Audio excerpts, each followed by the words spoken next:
Hi, in this video, I would like to present to you the United Nations Resolution 181 recommendation for the Mandate for Palestine, commonly known as the Partition Plan, because it has been wrongfully used to accuse Israel with stealing Palestinian land and establishing illegal settlements in Judea and Samaria. In 1917, the League of Nations assigned Britain and France to establish independent countries in the vacuum left by the Turkish Ottoman Empire in the Middle East. The task was to draw binding borders for Syria, Lebanon, Iraq, Jordan, and Israel. The borders were drawn primarily according to whatever geographical markers were present in the area, and the border drawn between Jordan and Israel was in part the Jordan River. In 1922, the Mandate for Palestine reported the following. The principal Allied powers, which were Britain, France, Belgium, Greece, Italy, and Japan, have agreed in favor of the establishment in Palestine of a national home for the Jewish people. Recognition has thereby been given to the historical connection of the Jewish people with Palestine and to the grounds for reconstituting their national home in that country.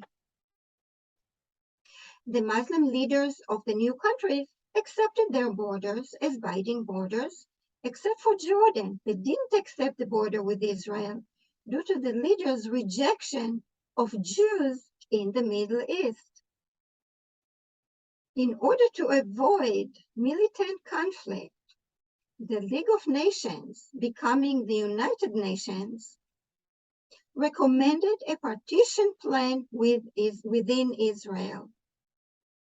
But the United Nations missed the reason for the Muslim rejection of the binding border, which was no Jewish state in the Middle East at all.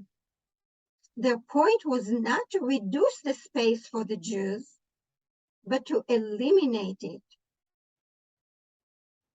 The Mandate government wrote to the United Nations Commissioner the following. The British government of Palestine fears that strife in Palestine will be greatly intensified when the mandate is determined, and that the international status of the United Nations Commission will mean little or nothing to the Arabs in Palestine, to whom the killing of Jews now transcends all other consideration. Therefore, Resolution 181 recommendation came into being. There are three important points to note about Resolution 181. 1. It was rejected by Jordan. 2. It was only a non-binding recommendation, depending on both sides agreeing to it. And 3. It expired with the end of the British mandate, when the Jordan River became the binding border between Jordan and Israel. As the British government predicted in 1948, the day after the United Nations announced Israel as an independent state and a part of the global community, Jordan and the Muslim neighboring countries attacked Israel with the intention to override the official border and to annex the whole of Israel into Jordan. But they only managed to capture Judea and Samaria to include East Jerusalem. 40 years later, Jordan withdrew from Judea and Samaria, and in 1994, the Jordan River, the original binding border, became once again the official binding border between Jordan and Israel. But with the border came the resistance to it from Muslim movements and organizations.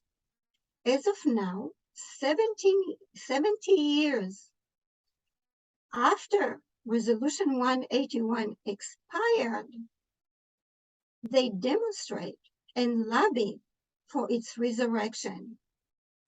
They present Resolution 181 as if it is valid, active, and binding, when it is not, in order to convince people and politicians that Israel steals Palestinian land and creates illegal settlements in Judea and Samaria. Because when it comes to bashing Israel, the truth doesn't matter. If you didn't know, now you know. Bye.